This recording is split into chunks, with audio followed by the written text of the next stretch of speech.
எல்லாத்தையும் அவன் பண்றான். ஆல்ரெடி எல்லாத்தையும் கொடுத்துருக்கான். இதுக்கப்புறம் நான் என்னத்தை அச்சீவ் பண்றேன்றப்போ இப்ப வெளியே இருந்து பாக்குறவனுக்கு நீங்க பிச்சைக்கார மாதிரி பைத்தியக்கார மாதிரி தெரிவிங்க. ஆனா உண்மையாவே இப்ப நீங்க தான் பெரிய கோடீஸ்வரன். ஏன்? பிடிக்க வேண்டிய மேட்டர் புடிச்சிட்டீங்க. ஊர்ல இருக்கிற எல்லாருக்கும் 99 மேட்டர் தெரியும். அதனால 10 பைசா பிரயோஜனம் இல்ல. அவுட் ஆயிடுவாங்க. எண்ட்ல அவுட். ஆரம்பத்துல ஜெயிக்கிற மாதிரி தெரிஞ்சாலும் இந்த ஒரே ஒரு மேட்டர் தான் உங்களுக்கு தெரியும். மீதி 99 மேட்டர் உங்களுக்கு தெரியாது. அவனெல்லாம் தோத்துருவான். இந்த ஒரு மேட்டரை பிடிச்சவன் ஜெயிச்சிருவான். நான் அதை படிச்சிருக்கேன், நான் இதை படிச்சிருக்கேன், நான் இதை பண்ணிட்டேன், நான் அதை பண்ணிட்டேன், நான் இப்படி, நான் அப்படி, நான் எங்க போயிருக்கேன் தெரியுமா, நான் என்ன பண்ணிருக்கேன் தெரியுமா, இதெல்லாம் இந்த 99. ஒரே ஒருத்தர் எனக்கு என்னங்க தெரியும், எனக்கு அறிவு இல்ல, எனக்கு பக்குவம் இல்ல, எனக்கு தெளிவு இல்ல, எனக்கு எதுவும் இல்ல, வேற உனக்கு என்னதாண்டா தெரியும், நான் எனக்கு ஒண்ணுமே தெரியும், இறைவன் ஒருவனதாங்க தெரியும். இந்த வார்த்தை மட்டும் இருந்ததுன்னா போதும். அந்த வார்த்தை உணர்வாக கொஞ்சம் கொஞ்சமாக இறங்கும். அது இறங்க இறங்க இறங்க இறங்க ஒரு கட்ட அந்த ஒண்ணை மட்டும் குடிச்சுப்பீங்க. இந்த 99 குடிக்கவே மாட்டீங்க நீங்க. ஆனா இந்த ஒண்ணு எல்லா மேஜிக்கையும் உங்களுக்காக பண்ணும். எல்லா மேஜிக்கையும் எல்லா மிராக்களையும் பண்ணும். மாணிக்கவாசகர் என்ன சொல்றாரு? காதலாகி கசிந்து உருகி கண்ணீர் மல்கி. இப்போ இது உங்களுக்கு எது மேல வருது அப்படின்னா ஆப்போசிட் ஜெண்டர், அதாவது ஒரு ஆண் பெண் மேலேயே ஒரு பெண் ஆண் மேல மட்டும்தான் இப்ப உங்களுக்கு காதலாகுது, கசியுது, உருகுது, கண்ணீர் வருது. ஆனந்தத்துல இல்ல, வலியில, சில நேரத்துல எக்ஸ்டசில, மெய் மறந்த இன்பத்துல, பிசிக்கல் ரிலேஷன்ஷிப்லயும் கண்ணீர் வரும். அத இன்பத்துல வரும். பட் அது நிலையானது அல்ல. இப்ப மேட்ரு என்னன்னா நல்லா புரிஞ்சுக்கணும். காதலாகி கசிந்து உருகி கண்ணீர் மல்கி அப்படின்னா என்னன்னா ஒவ்வொரு வேலையையும் உணர்ந்து செய்யறது. இதுக்கு பேர் தாங்க பிரசன்ட்ல இருக்கிறது. ஒரு கட்டத்துல என்ன ஆகும்னா இப்படி உணர்ந்து உணர்ந்து உணர்ந்து உணர்ந்து ஃபீல் பண்ணி ஃபீல் பண்ணி ஃபீல் பண்ணி ஃபீல் பண்ணி ஒவ்வொரு வேலையை செய்யறப்ப பேச்சு குறையும், கான்டெக்ட் கட் ஆகும், அம்மா அப்பாட்ட அதிகம் பேசணும்னு தோணாது, குழந்தைகிட்ட அதிகம் பேசணும்னு தோணாது. ஆனா உங்க குடும்பத்துக்கு வேணுங்கிற எல்லாம் தானா நடக்கும். இது எப்படி இருக்கு? ஏன்? டேய் நீ தான் உணர ஆரம்பிச்சிட்டியே. உணர்ந்தா என்னங்க? டேய் நீ என்ன உணர்ந்துட்டனா அப்புறம் இதுக்கப்புறம் என்னடா இருக்கு? உனக்கு எல்லாத்தையும் நான் கொடுத்துருவேன். இறைவன் இதுக்குதான் உங்களை மனித ரூபமாவே படைச்சிருக்கிறார். எதுக்கு? டேய் உணர்றா என்ன? உணரு. உணர்வதற்காக மட்டும்தான் பிறந்திருக்கிறாய். உணர்வதற்காக மட்டும்தான் இந்த உடலை கொடுத்திருக்கிறேன். உணர்வதற்காக மட்டும்தான் இந்த வாழ்க்கையை நீ வாழ்ந்து கொண்டிருக்கிறாய். பல பேர் இந்த உணர்தல்னா என்னன்னே தெரியாம செத்து போயிடுறான். உணர ஆரம்பிங்க, அனுபவிக்க ஆரம்பிங்க. அந்த அனுபவம் உடலை கடந்த நிலைக்கு உங்களை கொண்டு சென்று விடும். இவ்வளவுதாங்க உணர்தல். இதுதாங்க டிவைன். இதுதான் பவர். இதுதான் யூனிவர்ஸ். இதுதான் அல்லாஹ். இதுதான் இயேசு கிறிஸ்து. இதுதான் சிவன். இதுதான் பெருமாள். இவர்தான் புத்தர். யாரெல்லாம் இங்க ஞானம் பெற்றார்கள்? உணர்ந்தவன் எல்லாருமே ஞானம் பெற்றுட்டான். 7 நிமிஷம். ஒரு நாளைக்கு எத்தனை நிமிஷம்? 7 minutes. கண்டினியூவா எடுத்துக்கிட்டாலும் சரி, இல்ல அப்பப்ப ஞாபகம் வரும்போது 1 minute எடுத்துக்கிட்டீங்கனாலும் சரி, ஸ்டாப் வாட்ச் வச்சீங்கனாலும் சரி, ஸ்டாப் வாட்ச் வைக்கலனாலும் சரி, என்ன பண்ணணும்? அந்த 1 minute நீங்க என்ன பண்ணணும்னா உணருங்க. அந்த உணர்ற நேரத்துல மட்டும்தான் இறைவனோட கனெக்ட்ல இருக்கீங்க. இல்லன்னா இன்னும் 1000 சத்சங்கம் கேட்டீங்கன்னாலும் உங்களுக்கு புத்தி வரவே வராது. வாய்ப்பே கிடையாது. எழுதி வச்சுக்கோங்க. பிராக்டிஸ்க்கு கொண்டு வரணும். என்ன பண்ணணும்? பிராக்டிஸ்க்கு. இந்த அன்பு எனக்கு வரவே மாட்டேங்குதுங்க அப்படின்னு நீங்க சொல்றீங்க இல்லையா? இந்த பிராக்டிஸ் எப்ப வரும் அப்படின்னா இந்த உணரும் போது அன்பு தானா வந்துடும். இந்த அன்பு காட்டுறதுன்றது என்னன்னா உணர்வதனுடைய பை ப்ராடக்ட். புரியுதா உங்களுக்கு? அன்பு எப்ப வரும்னா உணர்ந்தீங்கன்னா அன்பு வந்துடும். ஏன் உணர்ந்தா அன்பு வரும்? உணர்றதே அந்த அன்பு இருந்தாதாங்க அது உணர முடியும். விச் மீன்ஸ் என்னன்னா இப்ப இந்த லேப்டாப்பை பிடிக்கிறேன்னா நான் ஃபீல் பண்ணி பிடிச்சிட்டேன்னு வைங்க, ஒரு மிகப்பெரிய காதல் இந்த லேப்டாப்புக்கு எனக்கு வந்துடும். அட்டாச்மெண்ட் இல்லாத காதல். எனக்கு என் லேப்டாப்ல தான் வருவீங்கன்னா now you are in danger zone. எங்க போய் இப்ப எதை தேடிட்டு இருக்கிறீங்க? ட்ராப். நம்ம எதுல இருக்கிறோம்? ட்ராப்ல இருக்கோம். மாட்டிக்கொண்டோம். கமிட்மெண்ட்ஸ்ல, குடும்ப கமிட்மெண்ட்ஸ்ல, பினான்சியல் கமிட்மெண்ட்ஸ்ல எல்லாத்துலயும் சிக்கிட்டு அதுல சுகம் கிடைக்கும் நினைக்கிறோம். கிடைக்கிற மாதிரி இருக்கு, காணாம போகுது. மறுபடியும் கிடைக்குமா கிடைக்குமா கிடைக்குமா கிடைக்குமான்னு நினைச்சு ஏங்கி ஏங்கி ஓடிட்டு இருக்கோம். ஆனா இந்த பொருட்களில் அது உங்களுக்கு 20% கொடுக்கும், 80% கஷ்டத்தை கொடுத்து புடிங்கிடும். நீங்க என்ன எதிர்பார்க்கறீங்க? அந்த இன்பம், அந்த ஆனந்தம் தானே எதிர்பார்க்கறீங்க. நீங்க உணர்ந்து செஞ்சு பாருங்க, அது கிடைக்கும். நீங்க கிடைக்கலன்னா அப்புறம் என்னன்னு வந்து கேளுங்க அடுத்த கிளாஸ். அறிவு மிக பொருந்தியவன் எவன் அப்படின்னா 1000 புக்கு படிச்சவன் இல்ல, இந்த ஒரே ஒரு மேட்டர் தெரிஞ்சவன் தான். அவன் தான் மிக சிறந்த அறிவாளி. எது? உணருப்பா. ஒரு நாளைக்கு எத்தனை மூச்சு விடுறோன்னு உங்களுக்கும் தெரியல, எனக்கும் தெரியல, நானும் கணக்கு பண்றது இல்ல. ஆனா உங்களை எல்லாம் கூட அதிக நேரம் அவனை உணர்ந்துகிட்டே இருக்கேன். அதனாலதான் உலகத்தினுடைய அட்டாச்மெண்ட்ல நம்மளால ஜாஸ்தி இருக்க முடியாது. யாருகிட்டயும் அதிகம் டைம் ஸ்பெண்ட் பண்ண முடியாது, அதிகமா பேசணும்னு தோணாது. ஆனா இறைவனோட கணக்கிலே இருக்கும். இப்படி உணர உணர என்ன ஆகும் அப்படின்னா, உங்களது ஒவ்வொரு செல்களும் ஞான ஒளி தேகத்தை பெறுவதற்குண்டான அந்த செல்கள் மொத்தமும் அருளாக மாறும். உணர உணர என்ன ஆகும்? உங்களோட செல்ஸா இருக்காது, உங்களுடைய செல்ஸ் ஒவ்வொன்றும் அருளா மாறும். அப்படின்னா என்ன? பக்கத்துல வந்தா உஷ்ணம் அடிக்கும், தொட்டா ஹீட்டா இருக்கும். காரணம் என்ன? உணர உணர உணர உணர கெமிக்கல் ரியாக்ஷன் பண்றீங்க உங்க பாடியில, உங்களுக்கே தெரியாம. இப்போ ஒரு பச்சை தண்ணிய 100 டிகிரி செல்சியஸ்ல ஸ்டவ்ல வச்சு ஹீட் பண்ணீங்கன்னா என்ன ஆகும்? கொதிக்க ஆரம்பிக்கும். அப்ப உணர உணர உணர உணர என்ன ஆகும்? நீங்க பயிற்சியே பண்ணணும்னு அவசியம் இல்ல. பரம்பொருள் யோகம்ன்றது என்ன? அதாவது வாண்டடா சூடேத்துறது. உணர்றதுனா என்ன? வாழ்க்கையாவே வாழ்றது. ரெண்டும் ஒரே மாற்றத்தை தான் கொடுக்கும். இப்ப நீங்க பயிற்சியும் பண்ணிட்டு உணர்தலையும் நீங்க பண்றீங்கன்னா என்ன ஆகும்? நினைச்சு பாருங்க. பரம்பொருள் யோகம் பயிற்சியும் பண்ணிட்டு அந்த உணர்தலையும் நீங்க உணர்றீங்கன்னா என்னங்க ஆகும்? தொட்டதெல்லாம் பொண்ணாகும். அடுத்தடுத்த கட்டம். அப்ப பண்ணி காட்டுன்னு கேட்க கூடாது, நல்லா புரிஞ்சுக்குங்க. ப்ராசஸ் சொல்லித்தரேன், நல்லா புரிஞ்சுக்குங்க. நானும் குழந்தைதான், ஆரம்பத்திலேயே சொல்லிட்டேன். நான் அனைத்தும் அறிந்தவன் அல்ல, எனக்கு ஒண்ணுதான் தெரியும், இது மட்டும் தான் தெரியும், வேற எதுவும் என்கிட்ட கேட்டீங்கன்னா தெரியாது. தொட்டது துளங்கும். நீங்க ஒரு பிச்சைக்காரனா தான் இருப்பீங்க, அவன் உங்களை பார்த்துட்டு போனான்னா அவனுடைய வாழ்க்கையே மாறிடும். ஒரு கட்டத்துக்கு மேல என்ன ஆகும் அப்படின்னா, ஒரு பொருளை தொட்டீங்கன்னா அந்த பொருள் தங்கமாகவே மாறும். ஆல்கமி, இதுக்கு பேர் என்ன? Alchemical process. அப்படின்னா என்ன? ரசவாதம். தகரத்தை தங்கமாக மாற்றும் கலை.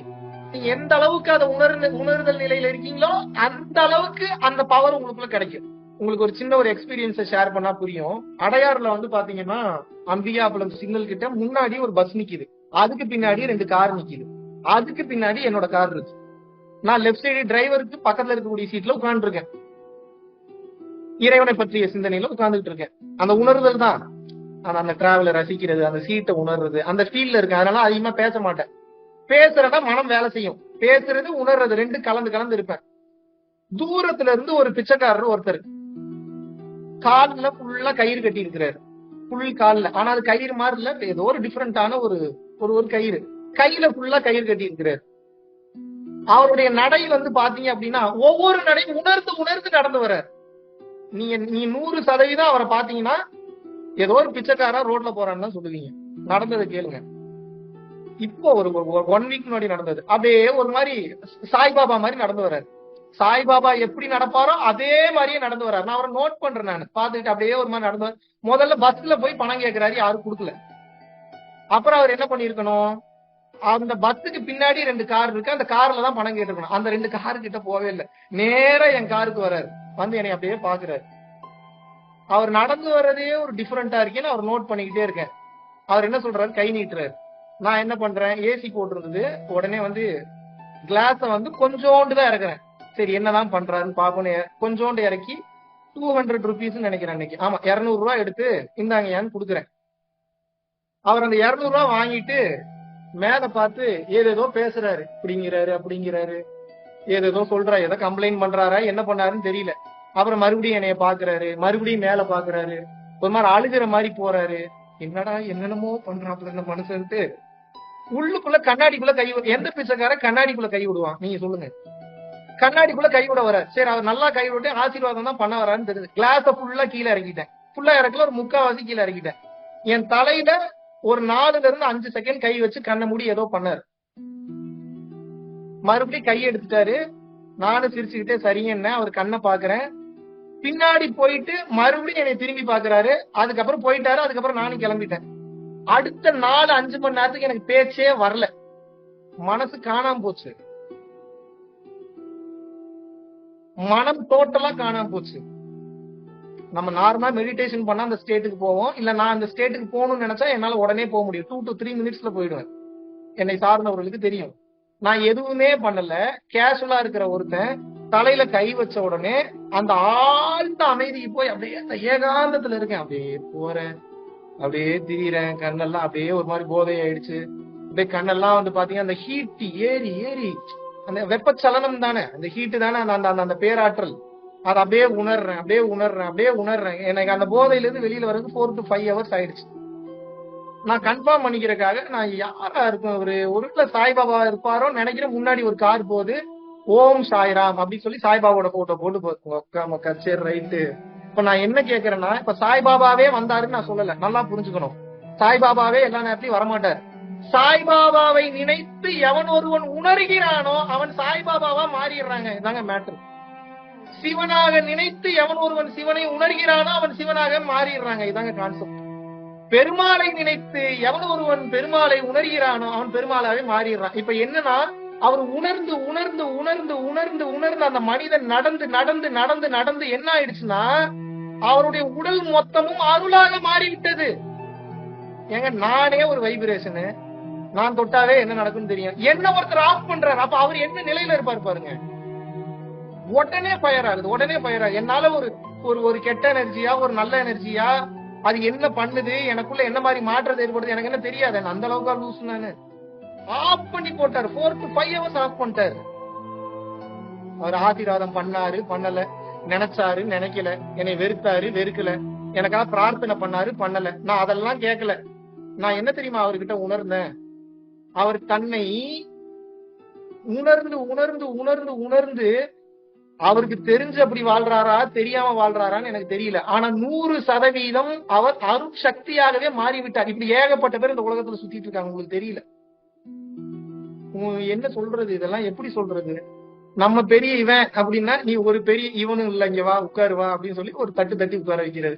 நான் பெரிய அவன் அப்படின்னா, நீ எவனும் இல்ல, இங்க வா உட்காரு, இப்படி ஓரமா வந்து உட்காருன்னு சொல்லி ஆஃப் பண்ணி உட்கார வைக்கிறது.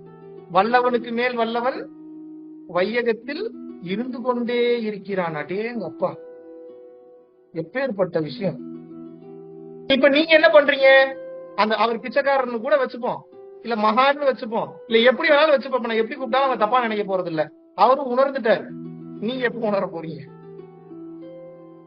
அந்த உணர்தலில் மட்டுமே அது அற்புதமாக, அழகாக, ஆனந்தமாக இருக்கும். அது உணர உணர இங்க பாருங்க, உங்களுடைய கமிட்மெண்ட்ஸ், உங்களுடைய கண்டிஷன்டு மைண்ட், உங்களுடைய வாழ்க்கை முறை உங்களை முழுவதுமாக ஏமாற்றிக் கொண்டே இருக்கும். உணர விடாம இழுத்துக்கிட்டு போயிட்டே இருக்கும். நீங்க தான் கொஞ்சம் டைம் ஒதுக்கி கொஞ்சம் ஃபீல் பண்ணி கொஞ்சம் உணரணும். டைம் கிடைக்கும் போதெல்லாம் கொஞ்சம் கொஞ்சமா உணருங்க. ஒரு கட்டத்துக்கு மேல உணர்றதே உங்க வாழ்க்கையாயிடும். நீங்க எதிர்பார்க்கறீங்கல்ல, ஒரு மாற்றமே எனக்குள்ள தெரிய மாட்டீங்க. நீங்க இப்படி வாழ்ந்து பாருங்க, அப்புறம் மாற்றம் எப்படி வருதுன்னு பாருங்க. நீங்க அதுக்கப்புறம் நீங்க யாருக்கிட்டையும் போய் ப்ரூவ் பண்ணணும்னு அவசியம் இல்லை. நான் ஒரு அறிவாளின்னு போய் காட்டணும்னு அவசியம் இல்லை. நீங்க வாழ்ந்தீங்கன்னாவே அது அடுத்தவனுக்கு சப்ஜெக்ட். நீங்க வாழ்ந்தீங்கன்னாவே அடுத்தவனுக்கு அது நியூஸ். நீங்க வாழ்ந்தீங்கன்னாவே அடுத்தவனுக்கு அது லிவிங் எக்ஸாம்பிள். உங்களுடைய பார்வை பக்குவம் பெறும், ஆற்றல் பெறும். உங்களது தொடுதல் ஆற்றல் பெறும். உங்களது சிந்தனை தெளிவு பெறும். உங்களை பற்றிய சிந்தனை அவனுக்கு ஆனந்தமான அமைதியை கொடுத்து விடும். எப்பேற்பட்ட மேட்டர் இது! எங்க போய் எந்த சப்ஜெக்ட் எங்க போய் தேடிட்டு இருக்கிறீங்க? இன்னும் எத்தனை மனப்பாடம் பண்ணணும்? எவ்வளவு சிம்பிளான மேட்டர், அதுக்கு நமக்கு டைம் இல்ல. எப்பேற்பட்ட ஒரு சுழற்சியில நம்மளை சிக்க வச்சிருக்கானுங்க பாருங்க. எவ்வளவு சிம்பிள் மேட்டர். அந்த பொருளாவே மாறிடுவீங்கன்ட்டு நான். ஒரு பொருளை தேடி ஓடுறது இல்லைங்க, ஒரு பொருளாவே நீங்க மாறுறது. இதான் அட்டமா சித்து. அனிமா அணுவை போல சிறியதாகுதல், மகிமா மலையை போல பெரிதாகுதல், கரிமா மலையை போல கனமாகுதல், அசைக்க முடியாமல் இருத்தல், லகிமா காற்றை போல லேசாகுதல். எப்படி நடக்கும்? உணர்ந்தாதான் நடக்கும். உணரலன்னா எப்படி நடக்கும்? இத உணராம தான் இந்த உலகத்துல ஏகப்பட்ட பேர் கஷ்டப்பட்டுக்கிட்டு இருக்காங்க. அதுவும் இந்த சோசியல் மீடியா எல்லாம் வந்ததுக்கு அப்புறம் டைம் கொஞ்சம் கூட கிடையாது உங்களுக்கு எதுக்குமே. ஒரு 5 நிமிஷம் சும்மா இருந்தா என்ன பண்ணலாம்? போன் நோண்டலாம் தான் போகுது. ஒரு 5 நிமிஷம் சும்மா உணர்வோம் அப்படின்னு யாருக்கா போதா? ஒரு 10 நிமிஷம் கேப் கிடைக்குதுன்னா ஏதாவது டிவி சேனல்ல மாத்தணும்னு தான் தோணுது. ஒரு 10 நிமிஷம் கேப்ல ஒரு 2 நிமிஷம் சரி உணர்வோம், அப்படி போதா? அப்ப நமக்கு ஆப் படிக்கிறது யாரு? நம்ம எதிரியா நாமளா? நம்மளே தான். யாரும் இல்ல, நமக்கு நம்மளே ஆப் படிச்சுக்கிறோம். எப்படி ஆப் படிக்கிறோம்? நிலையற்ற பொருட்களின் மீது கவனம் சென்று நிலையான அழிவில்லாத பொருளை உள்ள இருக்கு, அதை வேலை செய்ய விடுறது இல்ல, அதை அடையிறது இல்ல. அது இருக்குது, அதை வேலை செய்ய விட மாட்டீங்க. நீங்க உணர்ந்தீங்கன்னா மட்டும்தாங்க ஆத்மா வேலை செய்யும், இல்லைன்னா செய்யாது. எல்லாரும் மிஸ்டேக் பண்றேன், இன்க்ளூடிங் மீ. சரிங்களா? ஆனா என்ன, அதுலயே இருந்துடக்கூடாதுன்னு சொல்ல வரேன்.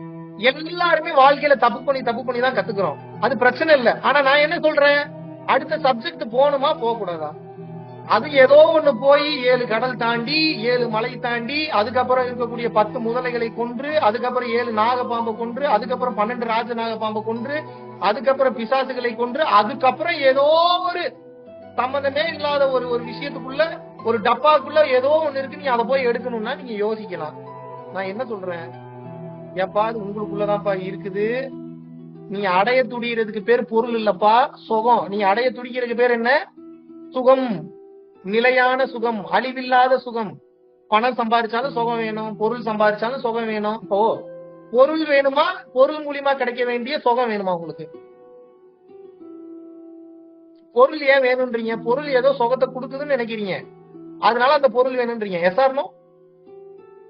ஆண் பெண் ஈர்ப்பு ஏன் வருது? அதன் மூலியமா ஒரு சுகம் கிடைக்கும் நினைக்கிறீங்க, அதனால அந்த ஒரு விஷயம் வந்து உங்களுக்கு தேவைப்படுது. இப்ப நான் என்ன சொல்றேன்னா, சுத்தி வளைச்சு ஏன் மூக்க தோறீங்க, நேரா தொற்ற வேண்டியது அப்படின்னா, உணர்ந்தீங்கன்னா ஆட்டோமேட்டிக்காவே அந்த நிலைக்கு போறீங்க. பிரீத்திங் பேட்டர்ன் சேஞ்ச் ஆகும், ஆட்டோமேட்டிக்காவே சேஞ்ச் ஆகும். உணர்ந்தீங்கன்னா என்ன ஆகும்? உடனே பிரீத்திங் பேட்டர்ன் சேஞ்ச் ஆகும். அப்படியே ஒரு ஏகாந்தத்துக்கு போவீங்க. அந்த ஏகாந்தத்துக்கு போகும்போது சுடுமுனை நாடி கொஞ்சம் கொஞ்சமாக திறக்க ஆரம்பிக்கும். எப்ப அந்த ஒளி சுவாசம் ஆக்டிவேட் ஆயிடுச்சோ, உட்கார்ந்த இடத்துல இருந்து அப்புறம் எல்லாத்தையும் பண்ணுவீங்க. எல்லாத்தையும் அது எப்படிப்பா? அது அப்படித்தான்ப்பா, அதை கேட்காதீங்கப்பா, அது எனக்கே தெரியாதுப்பா. அது எப்படி தம்பி நடக்காது? அது அப்படித்தாங்க நடக்கும், அது டிசைனே அப்படித்தாங்க இருக்கு. நீ இதை மட்டும் பண்ணுங்க, மீதி அவர் பண்ணி பாருங்க எல்லாத்தையும். நெல் போடுறது மட்டும்தான் நம்ம வேலை. அது எப்படிங்க முளைச்சு வருது? என்னைக்கா கேட்டிருக்கீங்களா நீங்க?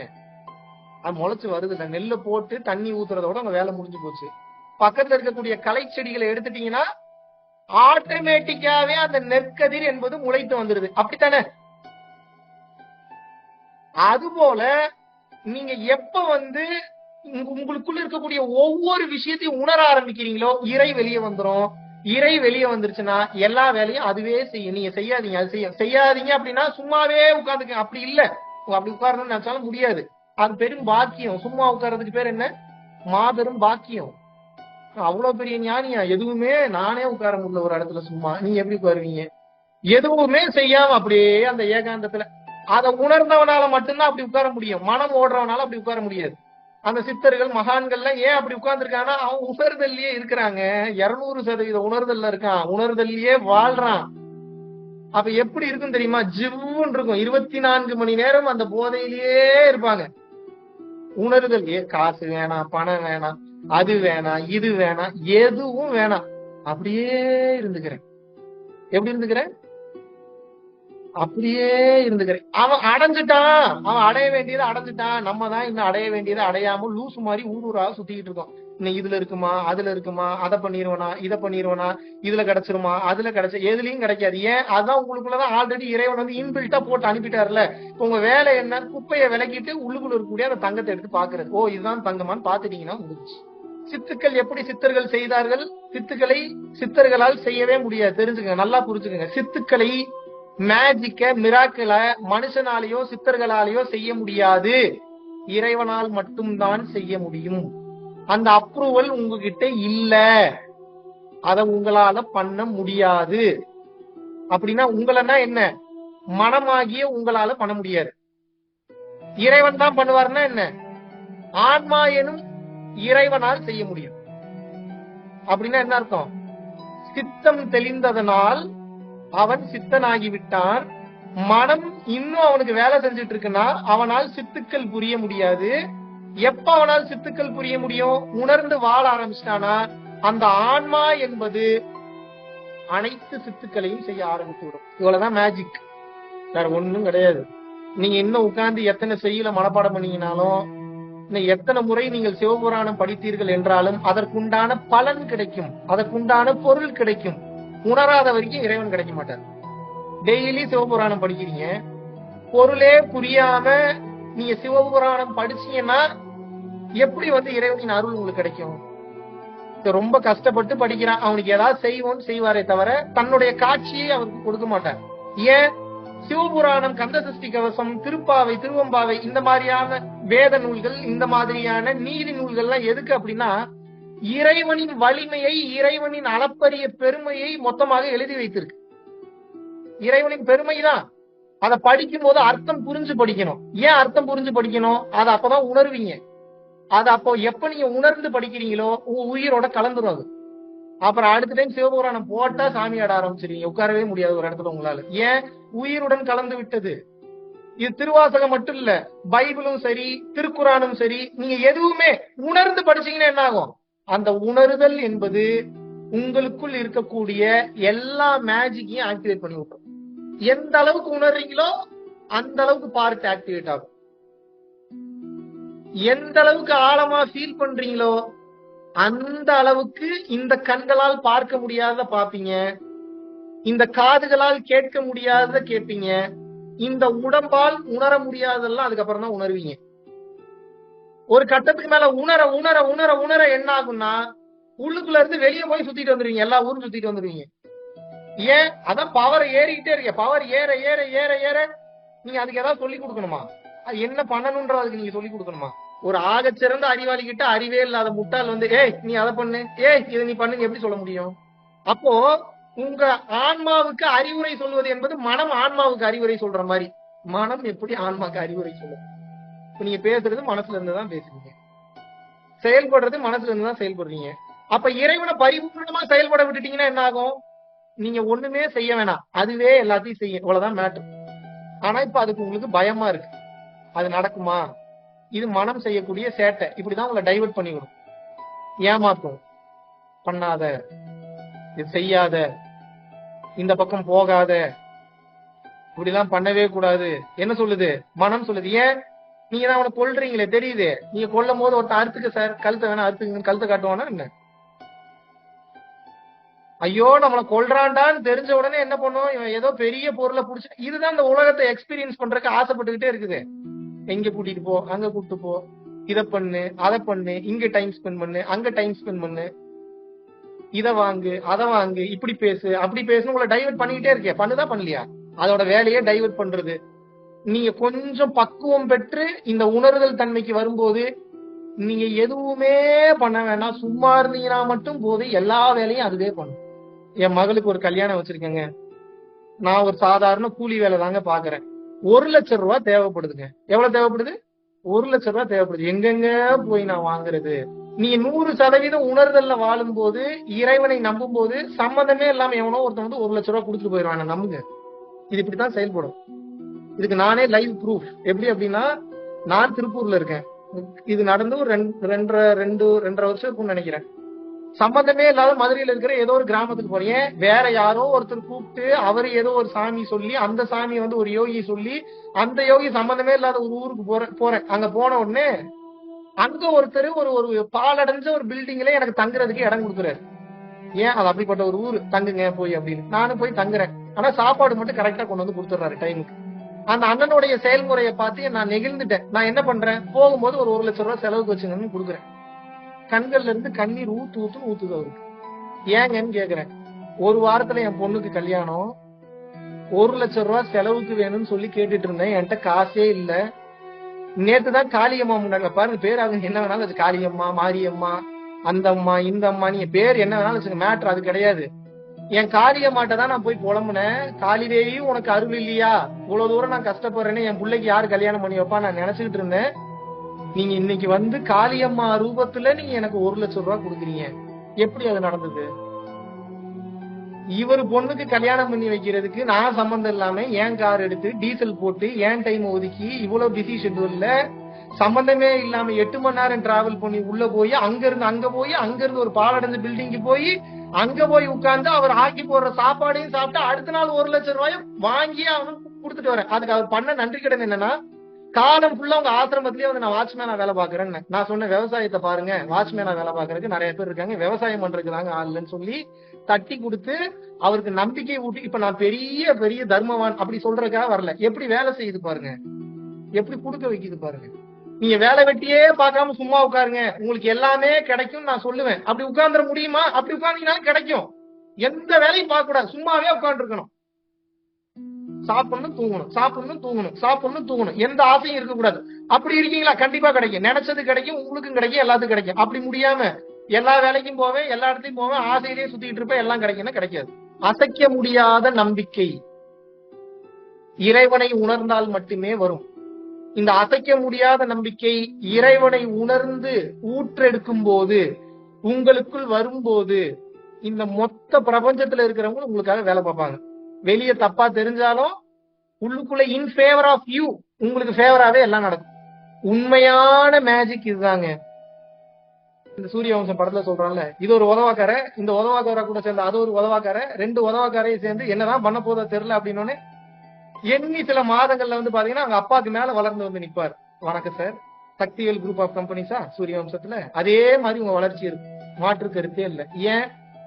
அறிவால் பார்க்கும் போது தவறாக தெரியும், அறிவை கடந்து சரணாகதி நிலையில் நிலை பெற்று இறைவனை நம்பி உணர்ந்து வாழும் போது you will be a living example. நீங்க செத்து போனீங்கனாலும் இந்த உலகத்துக்கே பேர் எக்ஸாம்பிளா இருப்பீங்க. உலகம் 1000 சொல்லட்டும், அதை பத்தி உங்களுக்கு என்ன கவலை? ஏன் அதை பத்தி ஏன் கவலைப்படுறீங்க? இதுக்கு மேல உங்களுக்கு என்னத்த சொல்லி கொடுக்கணும் சொல்லுங்க. எல்லாத்தையும் சொல்லிட்டேன். நீங்களும் அந்த உணர்வுக்குள்ள வர்ற மாதிரியே தெரியல. இன்னும் எத்தனை கிளாஸ்? நானும் ஃபவுண்டேஷன் நடத்தணும், வேற வழி இல்லாம கிளாஸா எடுத்துட்டு இருக்கிறேன். இந்த ரெகுலர் இன்கம் மட்டும் கொஞ்சம் ஃபவுண்டேஷனுக்கு ரெடி பண்ணிட்டேன்னு வைங்க, நான் இருக்கிறேனோ இல்லையா அன்னதானம் நிக்காம போகணும்னு ரெடி பண்ணிட்டேன்னா உங்களுக்கு ஒரு கும்பிடு, உங்களை சார்ந்தவங்களுக்கு ஒரு கும்பிடு. பழைய வீடியோவை பார்த்தே தெரிஞ்சுக்க நிம்மதி ஆயிடுவேன். இறைவன் பாருங்க எனக்கு எங்க செக் வச்சிருக்கான் பாருங்க. விட்டா ஓடிடுவான்னு தெரியும். எல்லாத்தையும் ரிவீல் பண்ணிட்டாப்ல ஆப் எங்க வச்சிருக்கிறாரு பாருங்க. ஆரம்பிச்சிட்டல செஞ்சு விட்டு போகணும்னா ஓடணும்னா சிஸ்டமேட்டிக் பண்ணணும். சிஸ்டமேட்டிக் பண்ணணும்னா லீகல் இஷ்யூஸ் வரும். லீகல் இஷ்யூஸ் மேனேஜ் பண்றதுக்கு பணம் வேணும்னா சம்பாதிக்கணும். எங்க ஆப் வச்சிருக்கிறாரு பாருங்க. இது எனக்கு போட்டிருக்கிற லாக்.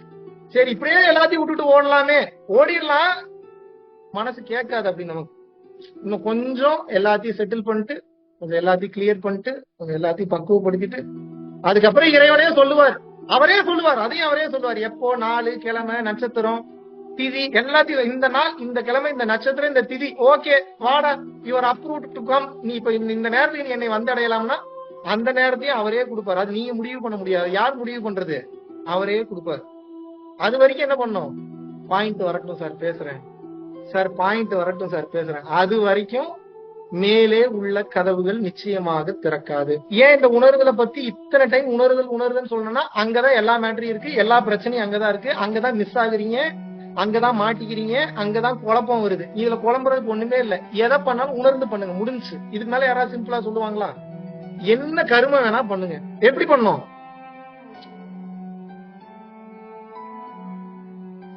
அப்படின்னா என்ன? உணர்ப்பா. அந்த உணர்ந்து பண்ணுங்க. உணர்ந்து பண்ணீங்கன்னா எல்லா முடிச்சுகளும் தானாக அவிழ்ந்து விடும். சோ இந்த நிலையில் தொடர்ந்து நீங்கள் பயணம் பண்ணணும். மகிழ்ச்சி. குருகராஜ்.